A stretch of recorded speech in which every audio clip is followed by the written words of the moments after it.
ندارن یا میخوان توش شریک بشن، من هیچ مشکلی باش ندارم.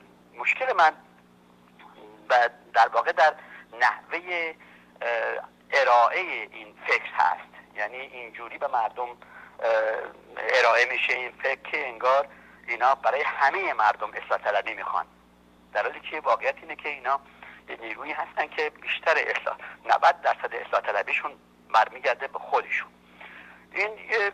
این بحث رو میشه باز کرد. متاسفانه این بحث هیچ وقت باز نشده. به این جریان این جعبه اصلاح طلبی هیچ وقت باز نشد تو ایران که ببینیم توش چی هست. این جعبه کماکان فقط اون رویش قشنگ و نقاشی شده و رنگ روغن شده روش رو ما میبینیم. توش رو باید یکی باز کنه ببینه که توی این جریان چی وجود داره. مثال میزنم، همین جریان‌های اصلاح طلبی جریان‌هایی بودن که از همون اول انقلاب گروگانگیری کردن. همین جریانی بود که اعتقاد داشت ایران باید توی منطقه انقلاب رو صادر کنه. جریانی من میتونم برم توش خیلی بازش کنم. حالا من مسئله ندارم، میگن انسان ها عوض میشن، خدا رو شکر که اینا هم دارن عوض میشن، ولی مطمئن نیستم خیلی عوض شده باشن. ولی به این در واقع برخوری بحث من در مورد جریان اصلاح طلبی بنابراین برمیگرده به این که اصلا این نیرو اصلاح طلب هست یا نه، که من توضیح دادم و سعی میکنم که در همین بحث ادامه بحث مثال هایی بیارم. آقای دکتر در مورد بعد از انتخابات این جریان به نظر من اصلاح طلب نیست به معنای اصلاح طلب، به معنای نیرویی که این اصلاح طلبی رو تأخیر در جریان های سیستمیک و برای همه احاد ملت میخواد، نه فقط برای یک گروه خاصی. آقای دکتر شما اگر روشن بگید که انتقادات اینا به برای جنبش موسوم به سبز به حوادث بعد از انتخابات چیه که محل بحث دقیقاً روشن بشه. شما نکته دومی که در رابطه با این جریان انتخابات، ببین جریان انتخابات دو نوع برخورد میشه با این انتخابات کرد. یکی این که به هر حال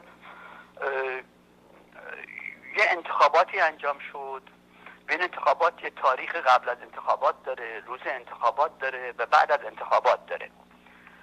ما باید برای اینکه ببینیم چه اتفاقی افتاد باید به هر سه مرحله این انتخابات نگاه کنیم، نه فقط به روز انتخابات. یعنی متاسفانه این تمرکز روی روز انتخابات شده و بعد پیامدهاش. به نظر من این جریان‌های قبل از انتخابات هم خیلی مهم هست. سوال اساسی اینه که چه اتفاقی در ماه‌های قبل از انتخابات یا هفته‌های قبل از انتخابات افتاد که نتیجه انتخابات رو و اثرات این انتخابات رو به این شکلی که الان مطرح هست کرد. من به شخص اعتقاد دارم که این انتخابات رو نه بخش جناح راست و نه جناح به اصطلاح اصلاح طلب خوب مدیریت نکرد. یکی از بزرگترین مشکلاتی که پیش اومد، یعنی اصلی دلیلی که بزرگترین دلیلی که مهمترین دلیلی که پیش اومد برای این انتخابات به نظر من عدم مدیریت صحیح این انتخابات از روز اولش بود. یعنی در واقع خلاصه که بکنم انتخابات نبود، از همون اولش تبدیل به جنگ جناحی شد. یعنی نیروها اومدن جریان انتخابات رو به یک جریان جنگ جناحی تبدیل کردن و هر دو طرف مخصوصا جناح اصلاح طلب از همون اول ورود به انتخابات با این هدف وارد شد که نه فقط آقای احمدی نژاد رو ببازونه که هر نوع شانسی برای بردش رو قبول نکنه. یعنی در واقع از همون اولش این جناح وارد میدون شد که احمدی نژاد رو برای بار دوم به عنوان رئیس جمهور نپذیره، حتی اگر رأی بیاره. یعنی شما مقصودتون اینه؟ ببین مهم نه، اصلا بحث رأی نبود، بحث این بود که آقای احمدی نژاد نباید دور دوم رئیس جمهور بشه و حاضر، یعنی آقای دکتر یعنی شما معتقدید اصلاح طلبها استراتژیشون این بود که احمدی نژاد تحت هیچ قیمتی نباید رئیس جمهور بشه و به هر حال یعنی اگر بخواد رئیس جمهور بشه صندوق رأی هم ملاک نیست. ببینید من نمیخوام این جریان بیش از این که الان گفتم باز کنم. نکته که من دارم، ببین من یه توضیح بدم. من قبل از انتخابات یک دو ماه قبل از انتخابات ایران بودم. من بذار همینجا هم بگم که من از آقای کروبی حمایت کردم. خونه آقای کروبی بودم قبل از انتخابات. من هنوزم آقای کروبی رو بهش بسیار احترام قائلم و نمیخوام اینجا هیچ لاپوشی بکنم. بنده هر حرفی رو هر جا هر موقع حرف زدم خیلی با افتخار گفتم. من همیشه از آقای احمدی نژاد به خاطر شجاعت و شهامتش و در رابطه با اثرش روی رابطه ایران امریکا ازش تعریف کردم. از اینکه منو بعد از 10 سال به ایران دعوت کرد و با شهامت پشت جریان وایستاد ازش تشکر کردم و کماکانم خواهم کرد و تا ابدم متشکرش خواهم بود، رگاردلس به قول میکنن، بلا رغم اینکه دیگران در موردش چجوری فکر میکنن. اما نکته که اینجا دارم میگم بحث بنابراین شخصی نیست. بنده کاملا معلومه که کجا وایستادم. نکته که من دارم اینه که من وقتی که تهران بودم متوجه شدم که این انتخابات از وضعیت انتخاباتی داره خارج میشه و وارد یک جنگ جناحی داره میشه که در این جنگ جناحی یه نیروی به نام اصلاح طلب داره اینجور در جامعه این فکر رو جا میندازه که آقای احمدی نژاد در دور دوم، یعنی پایان ایران، یعنی پایان زندگی مردم، یعنی در واقع اگه احمدی نژاد دوباره انتخاب بشه همه چیز از بین میره تو کشور. ایشون رو تبدیل به یه غولی کرده بودن، به یک جنایتکار یا هر چی فکر بکنید کرده بودن که روی زمین نظیرش نیامده بود و ایشون به هیچ وجه برای این نیرو به عنوان رئیس جمهور دور دیگه قابل قبول نبود.